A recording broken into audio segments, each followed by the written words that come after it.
গতকাল যে আপনারা ট্রেনের পর ইট পাটকেল মারলেন, একটাবার ভাবছেন ওইখানে যে বাচ্চারা, যে সকল মুরব্বীরা বা মহিলারা আহত হয়েছে ইটের পাটকেলে ঘাইতে, তাদের মাথা ফেটে গেছে, এর দায়ভার কে নেবে?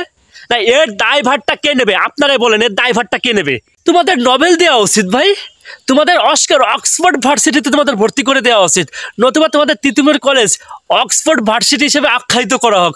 মন চাইলে তোমরা আন্দোলন করো, মন চাইলে ভাঙচুর করো, মন চাইলে তোমরা ট্রেন বন্ধ করে দাও, রাস্তাঘাট বন্ধ করে দাও। মানে একটা মগের মুল্লুক শুরু হয়ে গেছে। ছোটবেলায় গুল্লা শুট খেলতাম না, সেই গুল্লা শুটের মতো হয়ে গেছে। মন চাইলে সবাই ডাকতে গুল্লা শুট খেলতে শুরু করে দিতাম। ঠিক তোমরা সেটাই শুরু করেছো ভাই। এটা তো স্বাধীন বাংলাদেশের কাম্য নয়, এটা লজ্জাজনক ভাই, এটা লজ্জাজনক। এটা দেখেন, বাচ্চা, ছোট বাচ্চা ঠোঁট কেটে গেছে, মায়ের বয়সে একটা মুরব্বীর মাথা কেটে গেছে, বাপের বয়সে একজন মুরব্বীর দেখেন মাথা কেটে গেছে, মাথা ফেটে গেছে।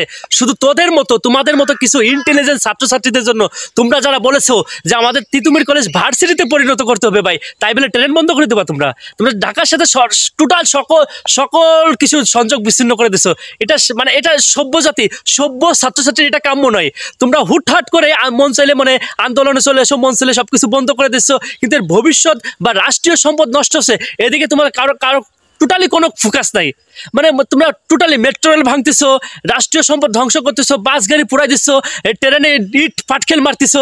এটা কেমন ধরনের রাজনীতি ভাই? এটা কেমন ধরনের আন্দোলন? তোমাদের আন্দোলনের দরকার তোমরা তোমাদের ক্যাম্পাসের মধ্যে করো, তোমাদের ভিসি আছে বা তোমাদের যিনি প্রিন্সিপাল আছে তাদের তোমরা জানাও। কিন্তু তোমরা কথায় কথায় আন্দোলন করবা, কথায় কথায় রাষ্ট্রীয় সম্পদ ধ্বংস করবা, এটা সভ্য বা এটা বাঙালি জাতি মানে নিতে পারে না। অতি বিলম্বে তোমাদের বিরুদ্ধে একটা ব্যবস্থা নেওয়া দরকার। আমি যেটা সত্য কথা বলতেছি, আমি পাঁচারটিছি না, আমি তোমাদের এখন বলতে পারো যে তুই কেন এদের বিরুদ্ধে কথা বলতেছিস। আমি ন্যায্য কথা বলতেছি ভাই। আপনারা দেখেন, আন্দোলন করে কি দেশের কি বাস দিচ্ছেন, নাকি দেশের আজকে ভালো করছেন? যারা সুশীল, যারা জ্ঞানী, তারাই বলবেন যে আজকে আন্দোলন করে দেশটার কি পরিস্থিতি ঘটাইছেন। আপনারাই বলুন দেশটার কি পরিস্থিতি ঘটাইছেন। এখন আন্দোলন করবেন যেটা যৌক্তিক, সেই আন্দোলন করেন। অন্যান্য দেশ তো আছে, পৃথিবীতে একটা দেশ না, বাংলাদেশ না, আরো অনেকগুলো কান্ট্রি আছে। কথায় কথায় এরকম আন্দোলনে অন্য দেশের কোন সকল ভার্সিটির পোলাপান নামে? আপনার যে সকল দেশগুলো আসে আমাদের আশেপাশে, এশিয়া মহাদেশের দেশগুলো বলে, ইউরোপের গুলো বাদ দিলাম, কথায় কথায় এরকম আন্দোলনে কোন ভার্সিটির পোলাপান নামে?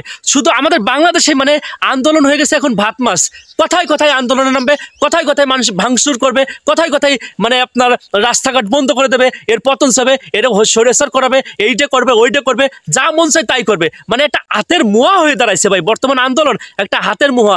যে যেটা ইচ্ছা করতেছে সে সেটা করতেছে। হয়তোবা আপনারা ট্রেনকে ইশারা দিয়েছেন বা থামানোর জন্য ইঙ্গিত দিয়েছেন, কিন্তু ট্রেন একটা রাষ্ট্রীয় সম্পদ। ট্রেন কিন্তু হুটহাট লাল ফ্ল্যাগ দিলে সব জায়গায় দাঁড়ায় না, দাঁড়ালেও মানে সিস্টেম বুঝে দাঁড়ায়। কিন্তু সেখানে তো হাজার হাজার যাত্রী রয়েছে, সে ট্রেনে হাজার হাজার যাত্রী রয়েছে না, দাঁড়ায়নি বলে আপনারা ইট পাটকেল মারা শুরু করছেন। আপনাদের বই পুস্তকে আপনারা যে রাষ্ট্রবিজ্ঞান, পলিটিক্যাল সায়েন্স, ইকোনমিক্স, হিসাব বিজ্ঞান, এই যে লোক প্রশাসন যে বিভাগে যেটা পড়তেছেন, আপনাদের বইতে এইগুলো লেখা আছে যে ট্রেন দাঁড়ানোর জন্য ইশারা দেবেন, ট্রেন যদি না দাঁড়ায় আপনারা ইট পাটকেল মারবেন। এটাই কি আপনাদের বই পুস্তক থেকে শিখাইছে? আপনাদের বিসিএস ক্যাডাররা কি এটাই শিখাইছে? নো, এটা তো শেখায়নি। তাহলে আপনারা কেন আন্দোলনে সেটা করেন? ভাইঙ্গে চুইরে লুটপাট কইরে দেশ রাষ্ট্রীয় সম্পদ ধ্বংস করে এভাবে তো আন্দোলন সফল করা যায় না ভাই। এটা তো দেশের মঙ্গল নয়, এটা তোমাদের নিজেদের মঙ্গল চাইতে যে দেশের ক্ষতি করতেছো। একটা সার্টিফিকেট অর্জন করে চাকরি পাইয়ে দেখাইও।